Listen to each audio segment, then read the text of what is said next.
We've got to raise the bar, and we've got to continue to raise the bar. I don't think men, when they signed to come to Tennessee, they signed to say they wanted to come and be a part of a 7-6 program. All right, they said they wanted to come and compete for championships, SEC championships, national championships. I know that's what I want. I know that's what Tennessee wants. I know that's what the expectation is. So we've got to continue to reassess everything that we're doing and make sure that we're continuing to move the needle in the right direction. Doesn't have to be perfect, ain't gonna be perfect. We go compete for 60 freaking minutes. All right, enjoy the opportunity, enjoy the environment, and then go play our butts off, play for one another, and have a hell of a lot of fun. Everybody got me? All right. I don't believe there are good people that pull for Georgia. I think they're all terrible, ugly, disgusting human beings. I think it's just that no, there are no good Georgia fans, Eric. There are none. Just making sure that the little things are taken care of, like getting our cleats in the dirt and just playing. What we have to do is make sure that we got our cleats on the ground before the ball is snapped. I think that's the key to the game, and make sure that just get our cleats in the ground, execute calls, the urgency of communicating and getting lined up. Yeah, you got to get your cleats in the ground and you got to go play. Oh my God, we should leave it at that. Okay. We should close with that. That is the mind blower of mind blowers. Good. It's here it's Tennessee, so we're gonna get the best guys here. That's just every year. Every time we're out there, it's competition. Nobody has a spot, nobody is comfortable. We're all working. Do you remember when we fell in love? I remember, don't worry. Do you remember? I remember how it all began. How could I ever forget? It's the first time. Do you remember? I can feel it. I can feel it. I can feel it coming in the air now. I can feel it in hands. I can feel it. I can feel it coming in the air now. We fell in love. You remember the time? How could I ever forget? You remember the time? We fell in love. You remember the time? How could I ever forget? Coming in the air now. We fell in love. You remember? Coming in the air now. The first time we our best time, it turned into nighttime. I'm sitting on a fine line, shining like the skyline. Shot to rewind time and replay it in my mind, replay it in my mind. Oh no, they'll never know this love and how it feels. I never thought love at first sight could feel so real. You brought emotions out I couldn't feel.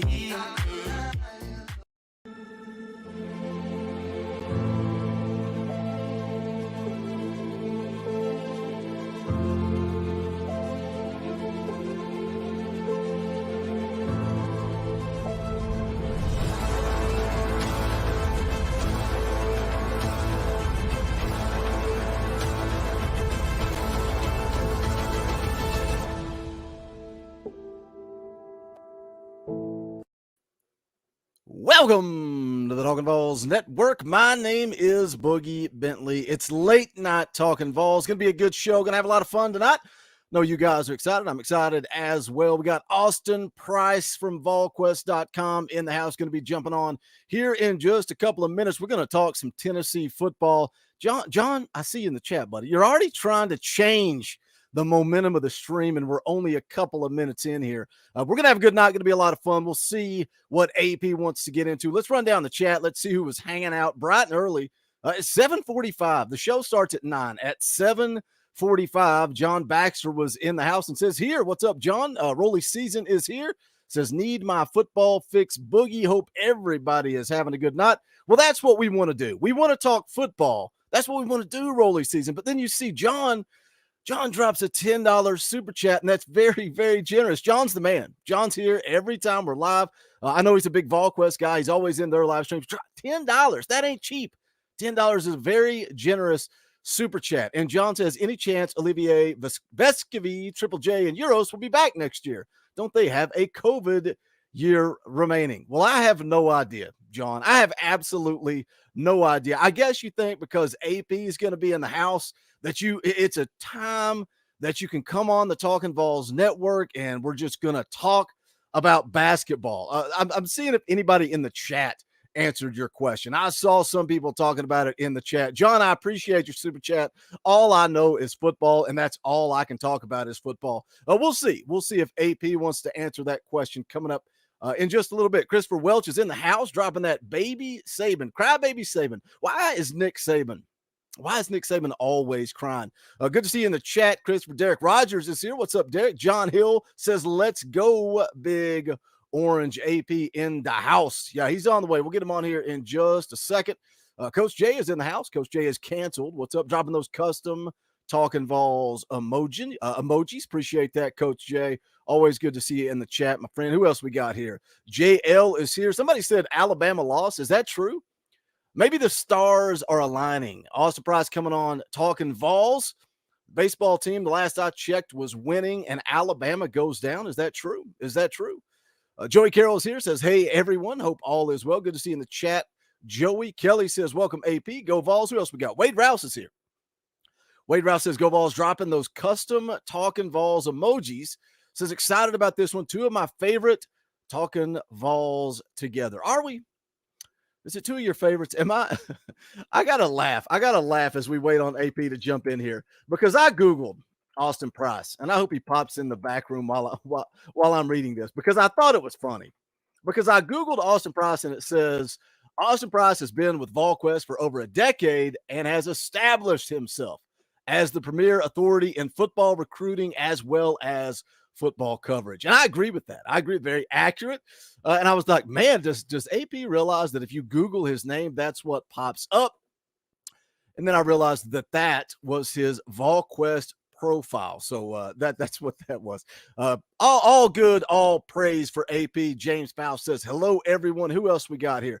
Brad says, so when you, wait, Brad, can you formulate a sentence? So when you AP, what does that mean? What does it mean if I AP? When you AP, you start on time, but if it's Coach Jay, you start late. Well, that was Coach Jay's fault. Coach Jay showed up late. And I was going to kind of bleed into that and say Austin doesn't, but we're still waiting on Austin to pop in. He'll be here in just a moment. Justin Sanday, what is up? Dropping those custom Talkin VAWLS emojis. Guys, come on in. Smash the thumbs up. You know what to do. You got to do some work. You got to do some work to get AP on here. You got to share the link out, put it on Twitter, put it on Facebook, put it on Instagram. Let somebody know we're live. Big time show. Going to have a lot of fun tonight.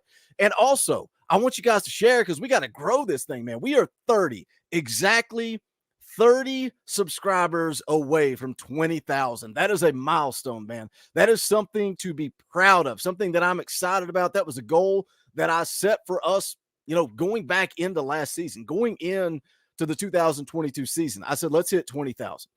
And I didn't think it was possible. I just kind of threw that number out there, and we got so close, and it has been a grind. It has been an absolute grind this off season, but we are close. So share this thing out. Let somebody know we're live.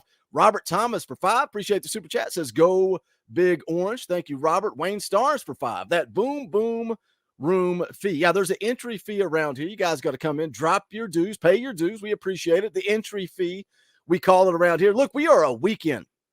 We're a weekend. We're going to talk about some spring practice while we wait on Austin Price to jump in here. We're a week into this thing. We are a week into spring practice. How excited are you guys? Like, are you 100% in? Do you dive into the practice reports? Do you look at what the media is putting out there? Do you watch, the footage of practice?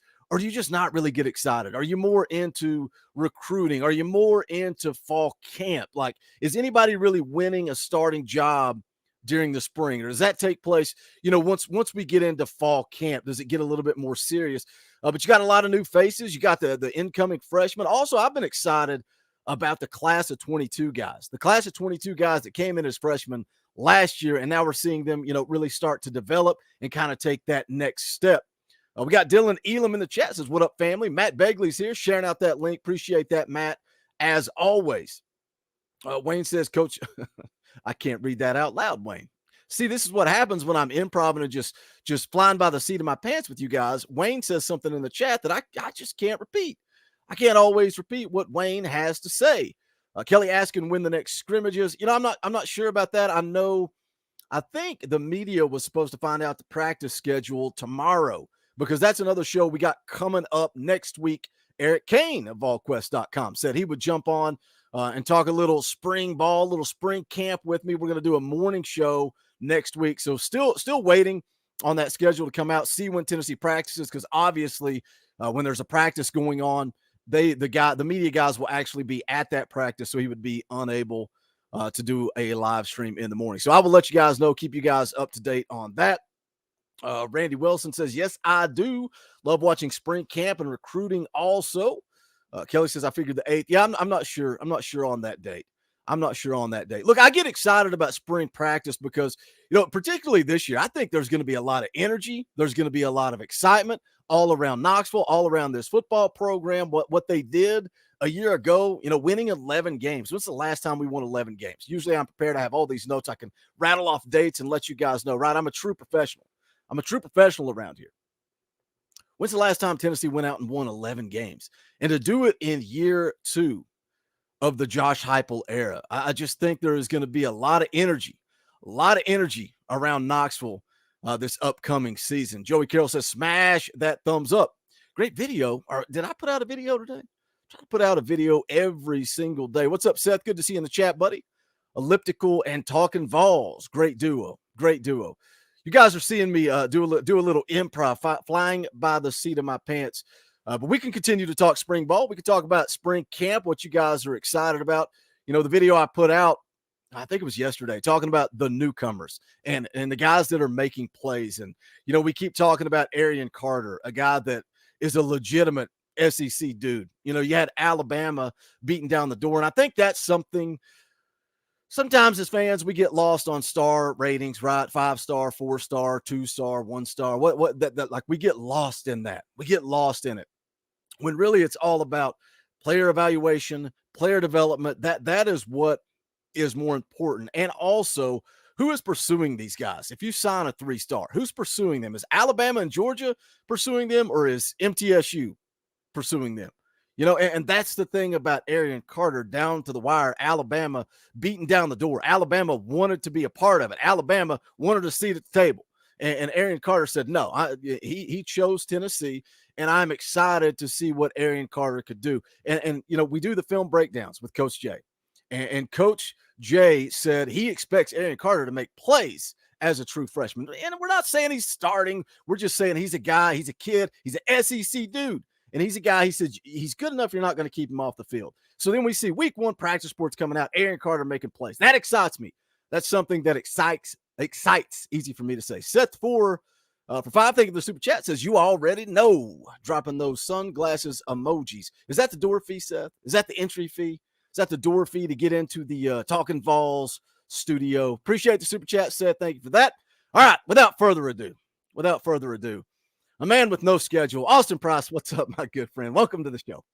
Well, we're making this work. I'm on my phone. Little did I know my internet here at the house was going to just totally crap out as I logged on. My kid's on her iPad going, Dad, I just lost the internet. And then I didn't know that it was going to take the act of Congress to log into your secured, I think it's easier to get into the White House than it is to get in. We use StreamYard. I never have to continue with YouTube for verify or all this. Oh, really? That's why it took me so long. So my apologies. Hey man, I felt like Hub being terrible with technology for the night. That's the perfect segue because what you do. First of all, I'm a big fan of what you do. I think you know that. I tweeted out a couple of weeks ago, the Vol Club Confidential. That is premier YouTube content. That is one of the best things out there. What we do around here is a little less professional. It's a hangout, man. What I want this show to be, what our channel is all about. The tagline, for the fans, by the fans. It's you go over to your buddy's house, you sit down on the back deck, you crack open a beer, and you talk Tennessee football. So what does that mean? Well, if I say, hey, man, did you guys see where AP posted this on the board? And the funny thing is, I just assume that everybody hates me because the biggest thing that I see about me is, well, all he does is rip off Volquest. No, I rip off Volquest. I rip off, 247. I rip off anybody I can rip off, but it ain't ripping off when you give credit. But I lay them up a softball. I'm like, AP at Volquest said this. So, what I want is you to take off your media hat. Look, you're a East Tennessee guy. Let's see. You born in Rogersville, but grew up in Morristown, and I know you graduated from Tennessee. So you're a Tennessee fan. Like, what's your Tennessee fan story out of the gate, I guess? Oh man, Lord, I obviously was a big Tennessee fan growing up. Went to my first practice when I was 8. Larry Lacewell was the defensive coordinator at the time, and he had spoke to the Rogersville Parks and Recreation Hall of Fame banquet in Rogersville, and got to meet him, and he invited me down to practice. So somewhere at my parents' house, I've got this little rubber Tennessee football that's signed by a bunch of guys that I now talk to on the phone on a regular basis. So I think that's funny because I don't think maybe Aaron Hayden I've told that story to before. But on the whole, obviously I went to Tennessee. This is my school, and my thing is when people use the word homer, I think that's funny because it's like I can objectively say they look like cat's ass, and that, but if I'm positive towards Tennessee, I'm a homer, right? So I just a long time ago I just kind of embraced that. I mean, people are going to say what they want to say, but I just kind of roll with it. I laugh because I always tell Brent there are people that don't like me or don't like him and have never spoke to either of us, and there are people that also would blindly follow anything we say. And so I don't like either side of that coin. I just try to call it like I see it, and I try to do right by the people on our side or the prospects that I cover or the players that I cover, and go from there. Obviously you guys are at another level. You talking about the people, the relationships. It's funny. James Clausen called me when we first started my relationship with him, and working with Spire and all that stuff. And it's like he's talking, Josh wants to do this, Josh wants to do that, and I get off the phone and my wife's like, "Who was that?" I'm like, I never thought I would be on the phone with somebody that's on a first name basis with the head coach at Tennessee. Like it blows my mind. But I love that you are a Tennessee guy, because I know you guys, look, it's the internet. You don't have a Tennessee shirt on, people get mad. It is what it is. I don't know why it drives me nuts, man. The bigger the channel gets, I can't stand somebody lying about me. That's what but you can't, you can't control it. You just can't. It happens when you're in the public eye. No, that's right. There was somebody on our board yesterday that, said something like, I can't tell the difference between this site and another one. And I was just like, well, if you can't tell the difference, then, and he said, well, I mean, this site has, videos. And I'm like, well, they're my videos that someone ripped over there, or they're got, somebody from Rocky Top Insider or 24/7 or, I'm with you. Again, you can say what you want to about me. That doesn't really bother me. Just say the truth. Don't make up. Yeah, I agree. And that's why it drives me nuts when I see people saying stuff on the board or whatever, and they're like, "Oh, Boogie just rips you guys off," and it's like, that's easy for you to say, because I tell you, I got this from AP or from Hubs or from whoever, and it's the same thing of my tagline: we're not experts, we're not insiders. And then that's the first negative criticism I see is, well, you're not an expert or an insider. I know, man, you got that directly from my lips. But enough small talk. But let me hit a couple super chats real quick. Matt Begley for 5 says, entry fee, go Vols. Thank you, Matt. Appreciate that tip, buddy. John Hill for $20. That is not cheap. That is very generous. Thank you, John. Says, welcome to the Talkin VAWLS, AP. We're all big fans. GBO. I think you guys see John in your chats too. Oh, I was like, what is he doing? You're on your phone. Well, I'm on my phone, and I'm hoping the computer will go back to working so I can get back on normal. I can have a regular mic and not be off the shotgun mic on my phone, which is probably a little bit of annoying for everybody. No, I think you're good. I think you sound pretty good to be on the phone, honestly. So we're good. We're good. Let's talk a little ball. That's what we're here to do. Talk some Tennessee football. I guess I really kind of wanted to go back. And again, keep in mind, take that media hat off. I want to talk to Austin Price, the Tennessee fan. So if you can do that, if you can make that happen, and I know, that might be difficult to do. But anyway, look, I want to rewind. I want to go back. In January 2021, Jeremy Pruitt fired with cause. Fulmer's out. NCAA investigation looming. I can remember live streams on this channel where we're all saying this is rock bottom. Like, it doesn't get any worse. Like, where do we go? The coaching search playing out. It's like nobody wants to come to Tennessee. Where do we go from here? It's going to take 5, 6, 7 years to rebuild this thing. Danny White names Josh Heupel. When you hear the news, I know you probably heard it way ahead of time. When you hear the news, Josh Heupel is going to be the next coach, what's the first thing that went through your mind? Well, you remember, like, we were the first people to put his name out there as the leading candidate. And, I knew it wasn't going to be a sexy hire. But, like, I don't know if Tennessee was going to be able to land a sexy hire in that cycle. And the fans, they were all kind of apathetic at that point. How many times have Tennessee fans bought in the last 15 years and, they end up getting disappointed and let down and everything. So, like, they kind of took a wait and see approach. And then, if you go back, the recruiting was slow out of the gates. And a lot of that was because, the investigation stuff was held over their heads, and, they couldn't, and they still can't technically say, yeah, we're not going to get a bowl ban. Most people I talk to don't believe that's the case. The NCAA's come out and said they're getting away from those type of things. But, you go in front of the Committee on Infractions and, anything's possible. That's why it's so important Tennessee find a way to come to a resolution on this deal with the NCAA and come to some type of an agreement. They've not been able to do that to this point. I still think they're, taking a one last ditch effort before they have to go in front of the Committee on Infractions to try to pull off some type of resolution. But I knew that it was going to be a tough sale just based off the fact that,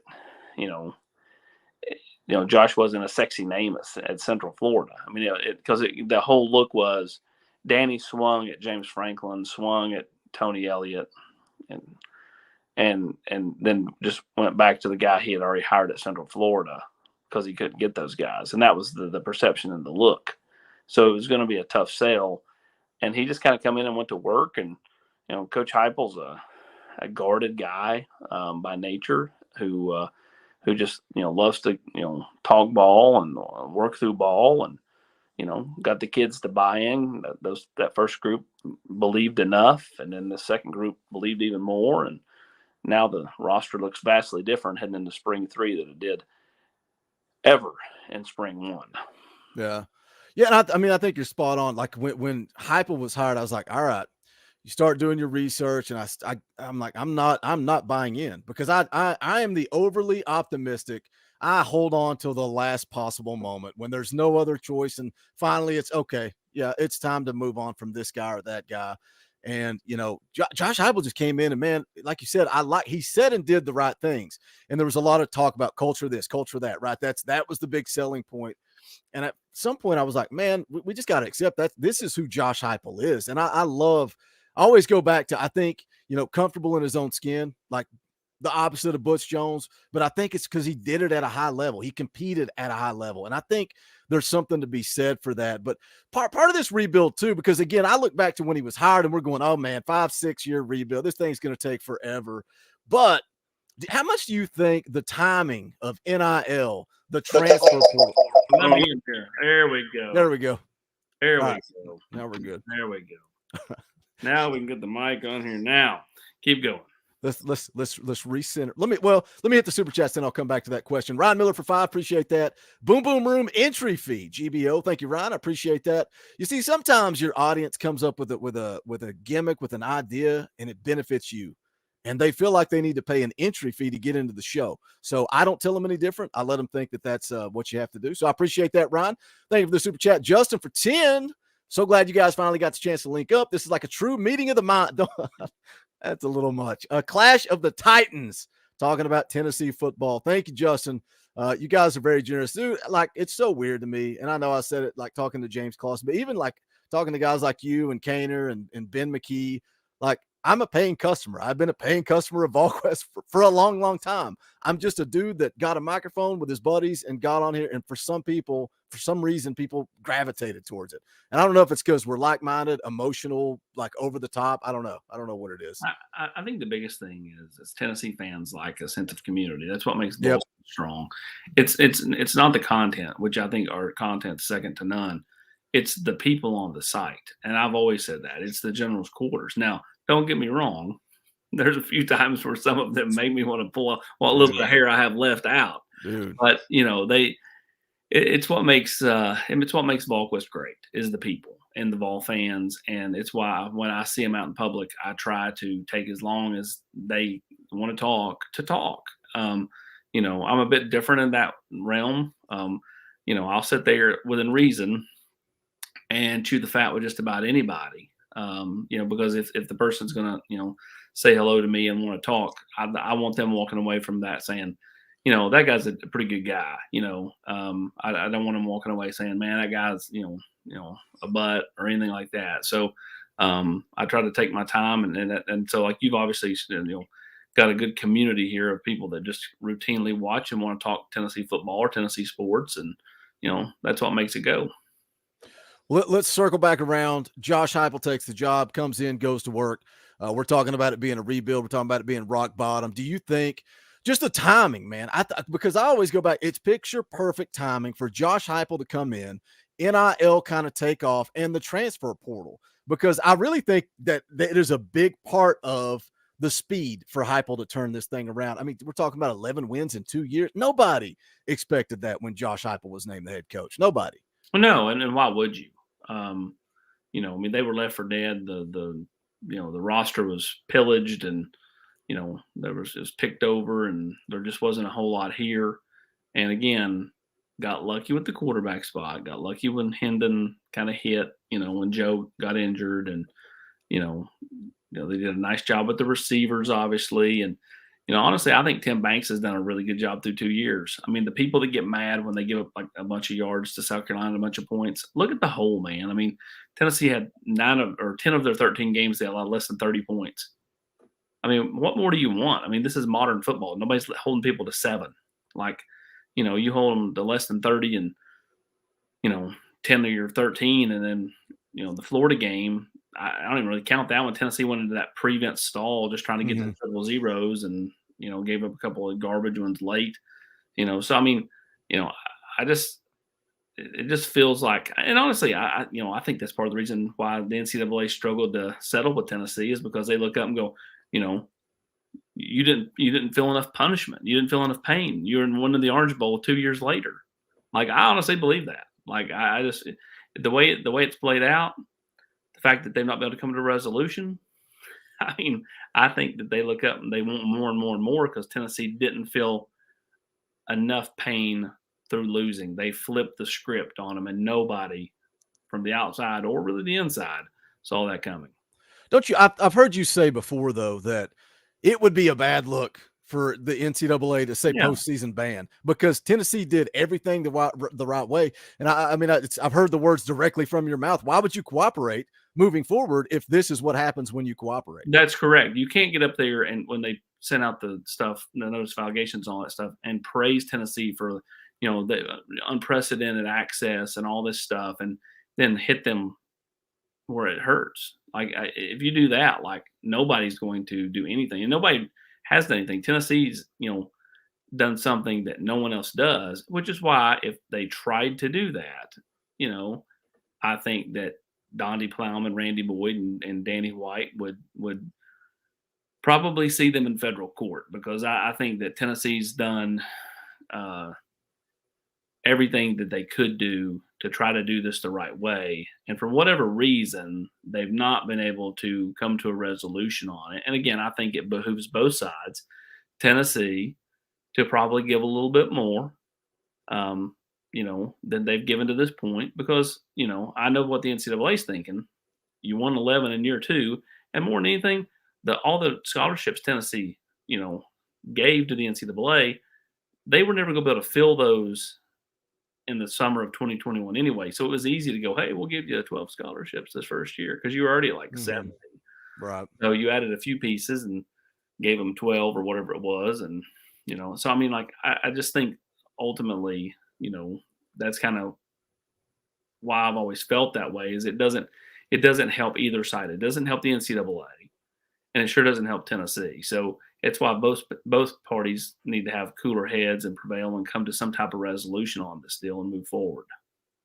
You mentioned defense, talking about Tim Banks doing a good job. And I know this is something that Kaner ran with all the time on his show. When he was on here, he was always talking about it. This defense took a step in 2022. And you mentioned the Florida game. You give up 49 to Alabama, but guess what? You won, so who cares? 63 to South Carolina. But even with all of that, right, I know it pains me every time you're like, but, and that game comes up. Tennessee 36th nationally in scoring defense, and that's with 63 to South Carolina, 50 basically to Alabama. I think this defense, I'm throwing it out there that I think they take another step in 2023. And, you know, the two kids from BYU, which plug you had on the Ball Club Confidential this week, another great episode. I can't tell that my chat already knows because I say it all the time. I love it. Go check that one out. I think those two kids both make an impact this year. What do you think, like with the secondary? Can they take a step? There's a lot of talent back there, but nobody really, I don't know. I feel like nobody's grabbing the bull by the horns. I want somebody to make Warren Burrell uncomfortable. From the fans' aggressive, emotional stance, I'm like, make him uncomfortable, make him work harder, you work harder. But what do you think overall, just defense, secondary, can they take a step in 2023? Yeah, and to me, that's where Tennessee gets better. Like, the offense was just so ridiculous last year. I could see them maybe not being as good. They're still going to be good. They're still going to score points. That's what they do, right? But I think where this program takes the next step is with that group of freshmen now turned sophomores, the Tyree West, the James Pierce, the Josh Josephs, Elijah Herring, Caleb Perry, all those guys. And then what freshman defensive guys can help them this year? Caleb Herring, as we've pointed out numerous times last few weeks, has put up about 25 pounds. Jeremiah T. Landers put up 12 pounds. Arion Carter's making plays and pressing everybody. This staff is uber excited about Tyree Weathersby, and they can't get him to campus soon enough. David Hobbs, it's a blow not having him go through spring. And that's something that they didn't know until he got here that he had, hurt the shoulder. And, he didn't know it either. It happened in the last football game of his high school career. So, this defense has a real chance, in my opinion, Boogie, to, take a huge step because you have a deeper group, a more talented group. But ultimately, if they don't make some moves in the secondary, that's where the defense falters. They've got to be better in the secondary, point blank, across the board, corner, safety. They've got to be more athletic. They've got to have better players there. And they've brought some in. So who do you like in the secondary? Just personally, like when you watch the games, like who do you like where, as we go into 2023, like a guy like Wesley Walker. It seemed like when Walker came in, the kid from Ohio State came in, like the word as I was like researching all these guys was always versatility. And then it seems like, of course, last spring, a lot of guys beat up in the secondary and guys are kind of plug and play, getting moved around. Like, who do you like where, and do you think it would benefit the defense to maybe, put these guys somewhere and let them focus on that position versus kind of bouncing around? And I'm not asking you to second guess Tim Banks or Willie Martinez, just personal opinion. Yeah, I mean, I love Danico Slaughter at corner. And I think Danico Slaughter sees a real value in him staying at corner. A year ago, he fought it. When they had the injuries and he was forced to do it, even then, he didn't really want to do it. Now, I think he kind of wants to do it. Even though his heart is probably at safety, he understands there's real value in him playing corner, real value for himself long term. And, I really like Gabe Judy Lally. I think he's just going to be one of those smart guys that makes plays, isn't super, super athletic, but just as right place, right time, good player, athletic enough, can run, experienced. And then at safety, what does Jordan Thomas do? Wesley Walker, someone who, again, I wouldn't call uber athletic, but again, smart, instinctive, kind of around the ball in a Todd Kelly type of way. Todd Kelly was never super fast, but he always knew where to be, which is why dude has a ton of picks in his Tennessee career. And then that other safety spot to me is just I don't know, man. Jalen McCullough's still here. I know in his mind, and he doesn't think anybody's going to beat him out. But I think Tennessee's got to hope one of these younger, more athletic guys either pushes him into doing better and being more consistent and being faster, or they get past him and become a real player. Because again, I think that's where this defense, can take, an even bigger step in 2023. Now, if they go with some of those veteran guys, they need James Pierce and Josh Josephs and Caleb Herring and those guys to get after the quarterback, because ultimately your secondary can kind of be not as great if you're getting to the quarterback. You just can't have somebody who, a group that doesn't get to the quarterback and have a weaker secondary. Yeah, I love the guys on the defensive line that you're rattling off, and you mentioned the sophomores. That's what excites me so much about this football team currently is the sophomores. I think there are a lot of good sophomores on this class or on this football team. Also, the class of 23 is so defensive heavy, man. I know everybody talking about Nico, and then it was the Carnell Tate recruiting drama was so fun on this channel, and just for it to come full circle in ratings are what ratings are. It's I always say it's more about evaluation and development. Ratings are something that I love them. Like as fans, that's what we talk about. That's what people on the board are talking about. People in the chat are talking about is ratings. So it was fun to see Nathan Laycock kind of come full circle on that. But I think there's just so many guys in the class of 23. You mentioned David Hobbs and the linebackers, Carter, and the secondary. I think they have so much talent, potential. It's young. It's a lot of young talent. Do you think for Tennessee, I keep saying, I feel, and again, I get emotional and excited and fired up, and I'm like, man, the class of 24 is so huge to me. It feels so, because you got those core pieces in 22. You got some solid talent in 23. You got to continue that momentum in 24. And guess what? After 24 is over, I'm going to say 25 is the most important, because it's always the next one. But there's some big time talent in that class of 24. You're talking about your Ryan Wingos, Mike Matthews, Jarrett Gibson, Sammy Brown, all these number one linebacker, number one wide receiver, number one running back. How realistic is Tennessee in it with some of these guys versus how much is it just a little buzz because Tennessee coming off of 11 wins? All those guys you just named are Tennessee's in it with all of them. Now, again, when you're recruiting that ilk of player, you may miss on all of them too. I mean, Tennessee was in on several big time guys, the last, several years. And I don't mean like some time, I'm talking even back to Jeremy and then even back in the Butch days. And you just didn't get them, right? Like Miko Hardman, he visited here 58 times, never was coming, because Tennessee wasn't winning at the time. Derrick Henry visited here a ton when Jay Graham was here in 2012. But Dooley was a lame duck coach, and everybody knew it. And as much as they pushed that Nick wasn't going, Nick's going to play him at linebacker. He's not going to play him at running back. Kid didn't believe it, and so Tennessee's very much a factor with this group. The Wingos, Mike Matthews. Again, though, like who are you competing against? Georgia, Clemson, Alabama, the best of the best. And so, can you get one or two of these players? Like I think they can, but it's a tall order, because again, you're going against the best programs in college football. You've just got to find a way to win those battles enough, and just keep pecking away and keep chipping away at the Georgias and Alabamas, and eventually, if you keep doing what you've been doing, you have a shot to catch them. But it's not built in a day, and anybody that thinks it is wrong.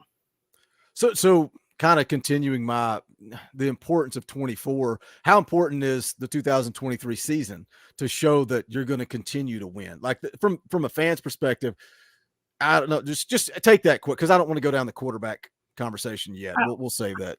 I don't think it's that important, Boogie, because I think most of these kids will be in the boat one way or the other with Tennessee or somewhere else when the season kicks off.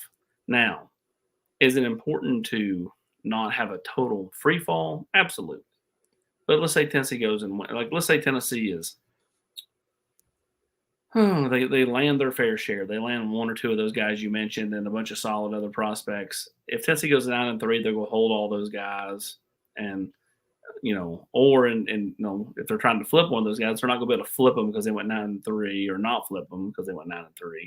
It's not about doing as well as last year. It's about just not free falling, not going from 11-2 to 7-5.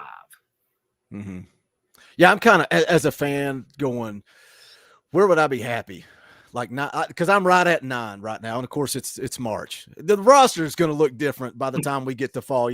That's college football now, but I feel like 9 continues that momentum. Now, will some fans be pissed off? Probably. There'll be people that are angry and upset. There are people that are upset with an 11-win season last year. It is what it is. But I just think, like you said, don't fall off to 7, man. Just keep that momentum. Keep that recruiting momentum. And I think everything's going to be just Here's fine. the key in all this is, the people on Volquest, the people that are watching your channel, they're the fringe. They are. They're the fringe. Like, they're the diehards. They're the ones that hang on the wins and losses. That's not a bad thing. Okay, so don't mistake it. Those people make your channel, make Volquest, they make it all great, right? But the average fan is my dad, Craig Price, who doesn't know if Tennessee just landed a 4-star, just lost a 4-star. Yeah. That's the average fan. So true. The average fan that watches Tennessee play, flips on CBS or ESPN or whatever, is Craig Price. And, he doesn't live or die on the recruiting. He probably, see a headline or two and, that type of thing, but doesn't hang or, and so those people are never going to be upset at 11-2. It's only really, to me, just the trolls that are saying that, they're upset at 11-2. I mean, Tennessee's been hot garbage for a decade or more, and finally they got a little momentum, and, anybody that's poo-pooing on anything that's happening over here in football is, that's a head scratcher to me. Again, I'm not saying that they can't have more momentum in recruiting. I'm not saying that they can't, be better, because they can. Georgia can technically be better. I mean, they've been terrible at recruiting receivers for several years because they throw to tight ends. They can improve in that area, and they're the 2 times defending national champions. So, I think anybody that's scoffing at the 11-2 is a head scratcher to me. Get this super chat real quick from Wayne Stars for 10. Thank you, Wayne. Appreciate that. I've asked before, AP, but where does Tennessee stand with Daniel Calhoun and Cam Pringle of that elite offensive lineman? Is Pringle visiting this weekend? Did I read that? Or he's not on my list. Okay. Well, your list is what I would be reading. So I thought I saw that he was visiting somewhere. Maybe. Daniel Calhoun, again, that's just like Mike Matthews, Georgia, Alabama, Tennessee. I mean, it's the best of the best. So, I mean, Tennessee's in it. He likes Tennessee, but so did Lucas Simmons, and ultimately he ended up at FSU. So I mean, we'll see. Cam Pringle, I think it takes South Carolina taking a real fall this fall to get back and play with him. But I'm not going to close the door there. If South Carolina gets off to a start, then sound effects are free, by the way. Then I think it's possible that he could at least take some visits in the fall. But right now, I think he's pretty solid to South Carolina. See, that's funny because I read Cam Pringle and immediately thought, is there a Cam on the defensive line that's visiting this weekend? That Cam Fountain is there you go. That Rodney's recruiting. Yep. There you go. Yeah, that's where I got mixed up. Not the Cam Pringle, offensive tackle, South Carolina, right? Yes. Okay. Yeah. First mistake I ever made right there, AP. You were here to witness it. Yeah, me too. We got almost 200 people watching live. Appreciate you guys hanging out with us on this late Friday night. Make sure you guys do smash that thumbs up. Share this thing out. Let some people know we're live. 30 subscribers away. 30 subscribers. So we got 177 in the chat. If 30 of you would create a fake account, go ahead and subscribe. We'll get to 20,000 and I can go to bed happy and celebrate. If not, that's fine. We'll wake up tomorrow morning and go right back to the grind, creating content, hanging out with you guys. Always a good time. Appreciate AP hanging out with us on this late night. And if you also want to join Volquest right now, we have a great $10 for the next 4 months spring practice deal at Volquest.com. So give us a try if you've not, if you've always been kind of, on the fence. What's that all about? I'd like to try it. Right now is a good time to try it. Anybody that missed the dollar deal is nuts. Like, I say it all the time. I said it earlier in the video, man. I've been a Volquest subscriber for a long time. Like, I love what you guys do. My chat knows it. They hear it on a regular basis. Also, when Kaner's on here, we do some plugs and stuff. But yeah, $10 for 4 months. Great deal, guys. Go check them out, volquest.com. Also, give Austin a follow on Twitter at Austin Priceless. I had those plugs. I was going to do those plugs at the end of the show, but you mentioned we can do it anytime. Twitter. I got to sidetrack, derail here. Twitter. You're the ultimate. Are you a troll? Is that what you are? A troll? How many times do you tweet something out and then go to the general's quarters just to see what happens? You know, like, I don't even tweet that much. Like, if you really go, like, look at my timeline, like, if you go and compare my Twitter to, let's say, Wes Rucker's Twitter, it would be the equivalent of the old AOL dial-up modem would be my Twitter. Like, I just don't tweet a whole lot. I tweet links and the occasional thought, I don't live tweet during games, but I do like the occasional GIF or whatever, especially if I know something that no one else knows. And, there are people at Tennessee that are like, man, why are you doing that? And I'm like, just embrace it. Nobody understands what that means. It's like the whole traffic cone thing when I went to see Christian Conyers last year. Like, nobody knew what that meant. And that's what made it so much fun. And, that's what I try to do. I don't do the crystal ball thing because I think that's wrong. I've got too many players that have told me they hate it, including next week's episode of Ball Club Confidential with Elijah and Caleb Herring. They both talk about that. So I don't really do that because I just feel like, they deal with all the phone calls, all the attention, all the interviews. The last thing that anybody needs to do is ruin their moment. Because if it was as simple as just one person doing it, that would be one thing. But, Steve Wilfong does it, and Steve normally knows because the kids told him. So it's not really a crystal ball. It's a spoiler is how I look at it. But Steve does a great job. He and Chad Simmons are top of the mountain in my mind. But he does it. My issue is that, 44 other people that cover South Dakota State, Utah State, and Montana crystal ball a kid they don't know nothing about just because Steve Wilfong did it. And that's my issue with it. But I do that. I do try to do that. That's my way of having fun. And, and I think it makes it fun for the fans. If I had $1 for every time I got a message from somebody on Twitter or on Volquest or whatever and said, I love how you do that. Like you don't take away from the kids.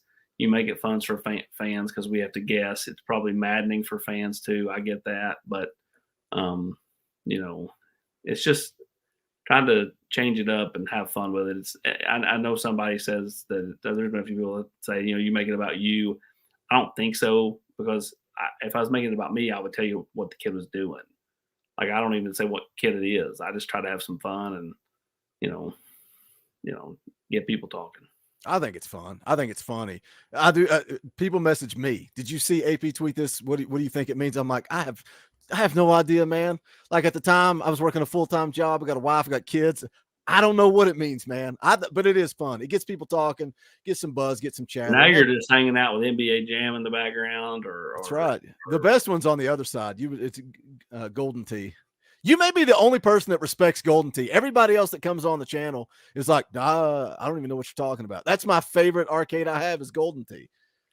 Well, it's because Kane doesn't play golf, and Ben does play golf, but doesn't play a whole lot. So, I enjoy all the video games, man. I love all the arcade games, whether it's old school Pac-Man or whatever. And these are, man, they're cheap, they're affordable, and it's nostalgia. Like 12-year-old Boogie would be like, man, your office is amazing. How often do you play? Like, I'm going to see, this is what we get to do. We get to totally sidetrack and talk about golf. How often do you play? Well, today I played for the first time since December. So I don't play when the grass is brown and the leaves are off the trees. That's kind of my shtick. Yeah. Now, trust me, the leaves are still not on the trees and the grass was brown today, but I've got a couple of golf trips coming up. So it was, I needed to knock some rust off. So I went and played today. And, I turned 40 a week from Tuesday. And so I'm milking this 40th birthday year for all it's worth, Boogie. I've got several birthday golf trips for There me. you go. There you go. There you And, go. And so if I'm gonna go and play some of these high end places that I'm lucky and fortunate enough to get to go play, I need to at least practice, because going in and playing some of these top end spots are a lot more difficult than just going here and playing random Joe course around here. Yeah, we played TPC at Myrtle Beach on a golf trip. Man, it's if you like around here, East Tennessee, you miss the fairway, you're fine. You can recover, but not at those courses. What do you shoot? It varies. Case in point of mine, because again, I've got 2 kids, so I don't play as much as I'd love to. But when I do go, I try to go big. So I got fortunate enough to went up and played Fisher's Island and National Golf Links 2 falls ago. I shot 75 at Fisher's and I shot 89 at National. Now, there's my wide scope of, when it's clicking, it's good, and when it's not, it's bad. And We'll get back to football, guys. I promise. My best round ever 75. I'm like an 80s guy, but I can shoot low 90s too. My best round is 67. Oh my gosh, man. But I don't make a ton of birdies. Like, that was a crazy day. I've only broken par twice. I've shot 71, 67. I've shooting the mid to low 70s a lot back when I used to play, and not much anymore. So like today I shot 80, and of course I hadn't touched a club since December 30th, right down in Orlando, down in Miami for the bowl game. So I felt pretty good about 80 with 2 doubles. Oh my, yeah, I would take that too. I played cattails and shot a 40 this past week on the front, and then just all the pieces on the back. I think I finished the last 4 holes like 7 or 8 over. All right, we'll get back to football. Cattails. That's where I shot 67. Oh, really? I love that course. I think it's a great course. I really do. I think it's a good course. It was in pretty good shape. I like the greens because they're faster. I putt better when it's faster. For whatever, I don't know if it helps with your line because you don't have to hit it and you don't make as many mistakes. But this is way more fun talking golf, Boogie. I was going to say are you? Chat's gonna get pissed. They're all gonna disappear. Do you I don't watch a whole lot of tour, which we're close to the same age. I hate live golf. No. I don't even watch a whole lot of tour, but I'm getting hooked on YouTube golf. Hooked on it. Like good. I love it. I don't even know anything about YouTube golf. Really? You got to check out good. They're former college golfers, and they just go out and create YouTube content. They'll do like a 6-hole scramble, two versus two. It's fun, man. And they're like short 30, 40-minute videos.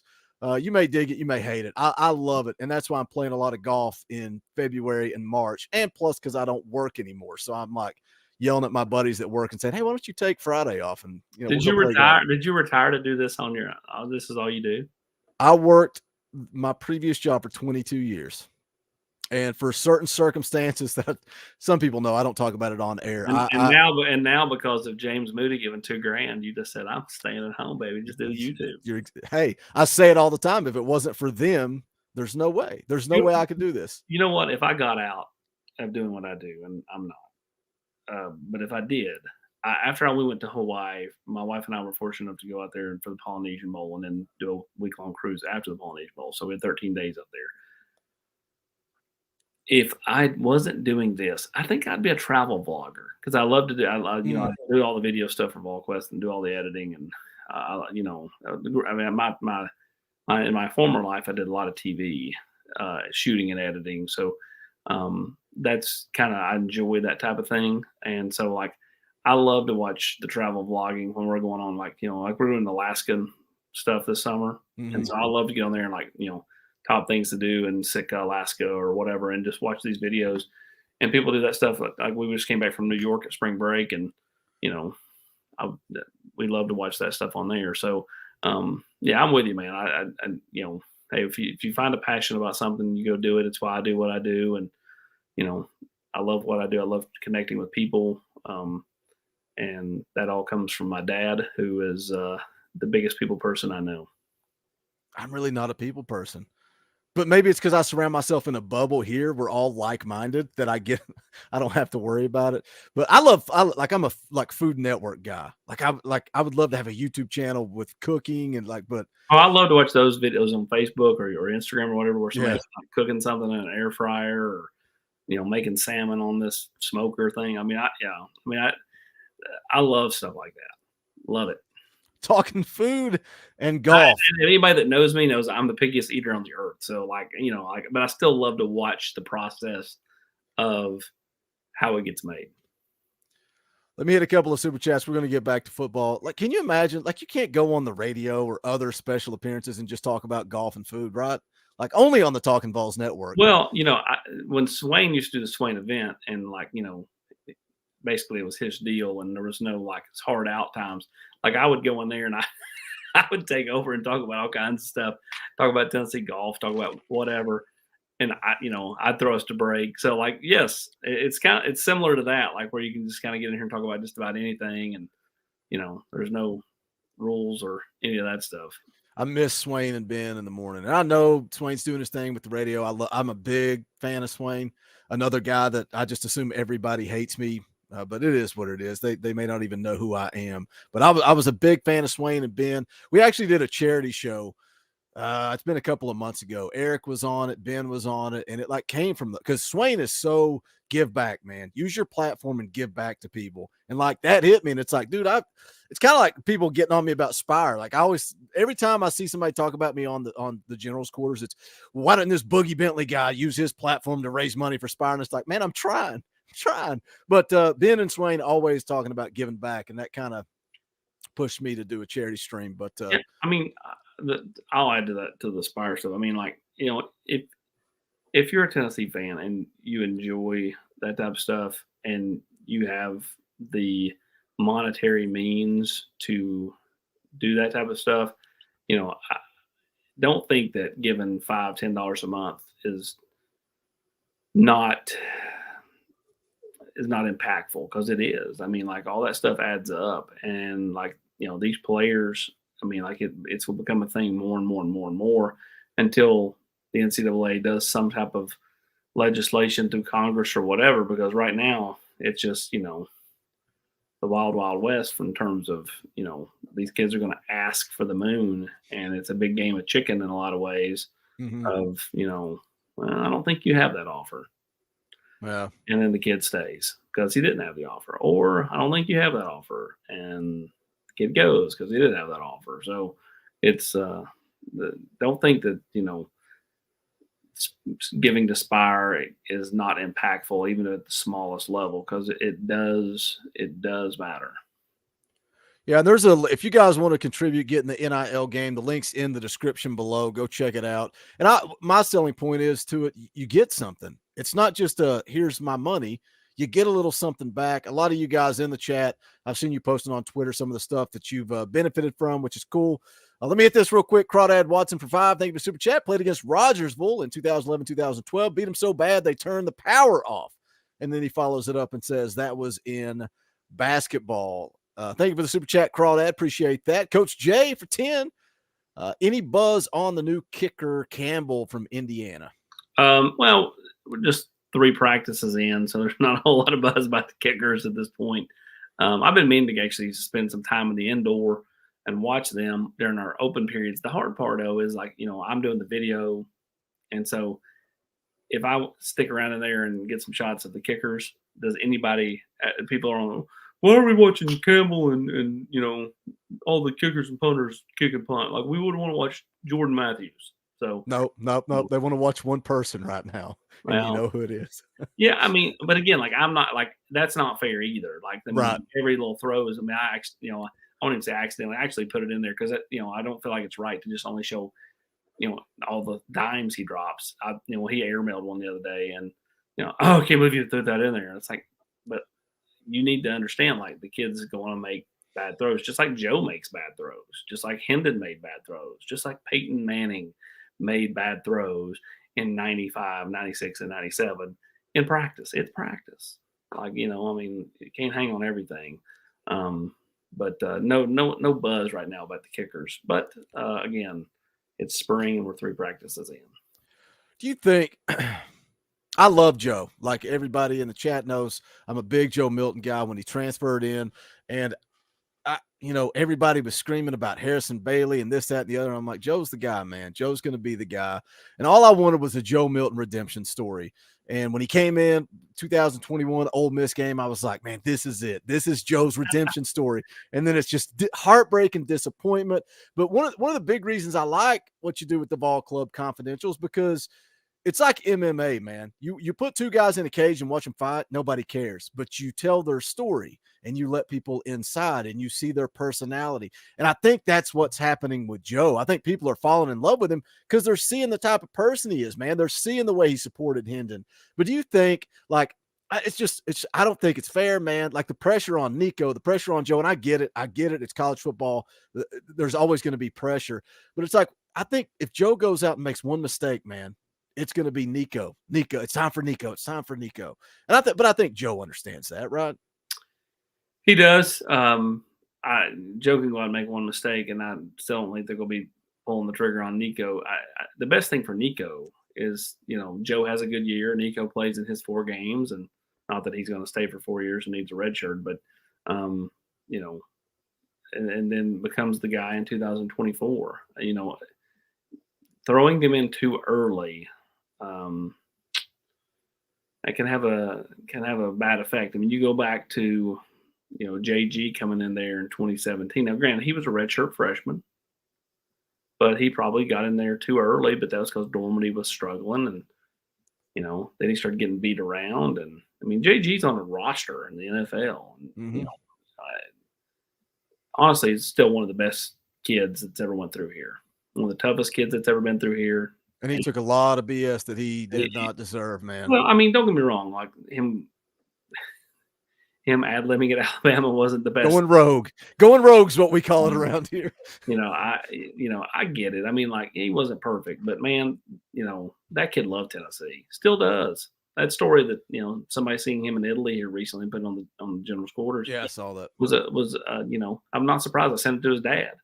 Wasn't shocked at all. I mean, that kid's a good kid. That family's a good family. That's the thing. Fans don't know those kids. They don't know those families. Don't get me wrong. There's been a few turds over the years, but for the most part, man, they're all pretty much good kids. This team's got a ton of good kids on it. It's got a ton of good kids on it. Joe's incredibly likable. I mean, I remember when he ran out of bounds against Ole Miss, I was like, that's the dumbest football play I've ever seen. Like dumbest football play I've ever seen. And when I talked to him about it last summer, and he talked about how he had lost sleep and how he looked up and thought he had more time, and it just was crushing to him.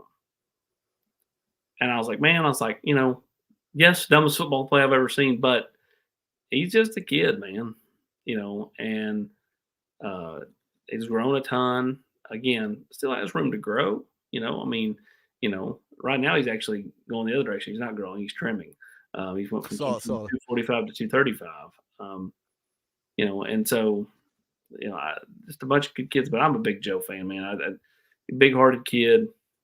Never would bat an eye with fans to not take a picture or sign autographs. I mean, this is just a good kid who, honestly, like, if everybody knew his story and all he's been through, and we kind of dove into some of this on Vocal Confidential, and then we ended up not running it because I don't think it was. And sometimes you got to protect the kid, and but if everybody understood what he had been through when he was in high school, I think everybody'd be even a bigger fan of QB7.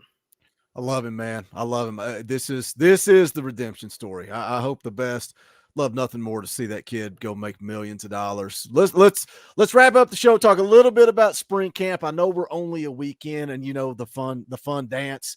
Oh, the weights. Such and such. Caleb Herring's put on the weight. Who looks the part? AP. We're talking about routes on air, and I know you guys are kind of limited in what you see at practice. You got a little bit. You got a little bit more. What, practice number 2? Yeah, we got 10 periods practice too, which is normal for spring. I mean, you always have this one practice before they actually go in pads when it's actually real, and we get to watch them run around in t-shirts and shorts out there. And but I mean, hey, you still get a better feel for it. And I mean, it is what it is. Like, I still see some media people gripe from time to time, not even in this market, in other markets. And I was like, it is what it is. Nick kind of put the kibosh on that years ago, and a bunch of other coaches said, "Oh, look at that," and just iron fisted it down. And it's probably never going back in that direction unless they kind of do the NFL model. Which, hey, you never know. It's kind of went to the NFL model with the NIL stuff. So, be interested to kind of see what they look like the rest of spring. But there's a bunch of good looking players out there. Dante Thornton, Squirrel. I think both those guys will be dynamite in the slot for Tennessee this year. And, Thornton can bump outside and help Ramel. And, I really like what Ethan Davis looks like at tight end. I'm not sure he's helping them right away, but I think long term that kid's going to be special at the tight end spot. Defensively, it's hard not to get excited when you look at Caleb Herring and James Pierce. Tennessee just went so many years without guys that could come off the edge. And all of a sudden you just feel like, between Josephs and Pierce and Herring and, I think Sean Davion Bradley will help them in time. He's going to be the one that struggles to put on the weight because he doesn't have the frame of Caleb Herring. Caleb Herring always had this naturally big-boned frame that you just knew he was going to throw on a bunch of weight in a hurry, and he did. Sean Davion Bradley, we'll see. It does not seem like he has the same frame as Caleb, so I think it'll be a little harder. But once he does put on the weight again, another edge guy that can be a torment coming off the edge. And then, I think they're a lot better in the secondary, whether it's the transfers or, the newcomers, Jordan Matthews, Ricky Gibson. Everybody just keeps talking about how Ricky tests out the roof with his vertical jumps and speed and everything. So, I think they're just a deeper football team across the board with a bunch of talent. The biggest question, the biggest worry, if I'm a Tennessee fan, is what's the offensive line look like? That's to me the biggest question mark heading into 2023. It's not anything else. You think that is even more? And I know you mentioned Joe losing weight, trying to be more elusive, which is funny. That's a word I've been throwing around when I talk about the offensive line because Hendon was so elusive, and Hendon bailed you out a few times, right? With the way he could escape pressure. You think it's even more important with Joe standing back there? And look, Joe can run the football. I just don't think he is as elusive. Yeah, again, he's not as shifty and quick. Once he gets, if you said, "Hey, Hendon, hey Joe, go run a 60-yard sprint," I'll take Joe because once he gets up the head full of steam, it's a locomotive.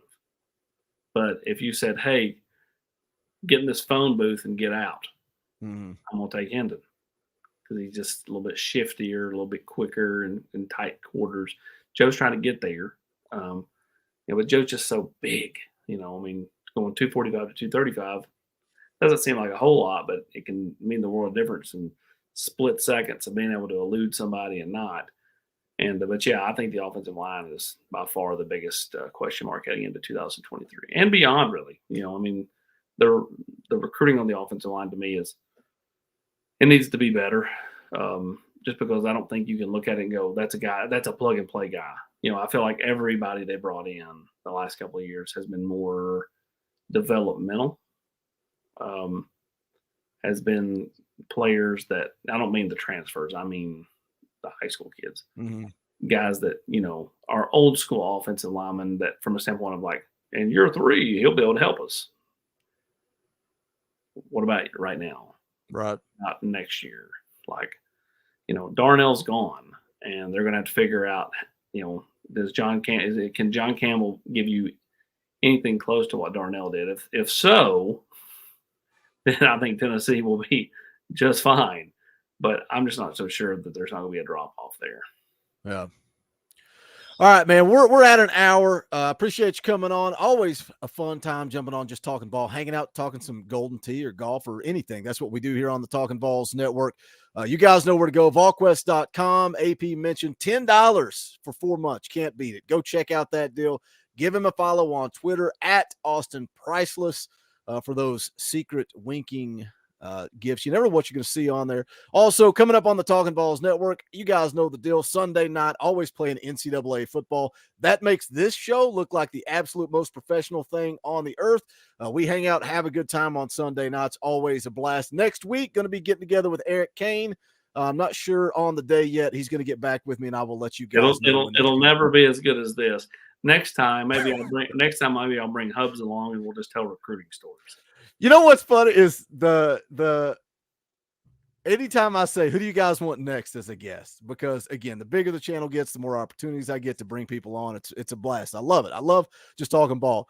The three most requested guests. Number one, Peyton Manning. And then I just laugh. Number two, Jason Swain.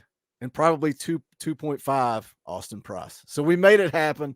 I appreciate you jumping on. I just randomly messaged you. I was like, I'll see if he wants to jump on. But I appreciate it, man. Like I said, go check out everything Volquest has going on. Busy week coming up here, continuing to cover spring practice. But that's going to do it for this one. Smash the thumbs up on the way out the door. Appreciate you guys hanging out. He's Austin Price. I'm Boogie Bentley. This is the Talkin VAWLS Network. Go Big Orange.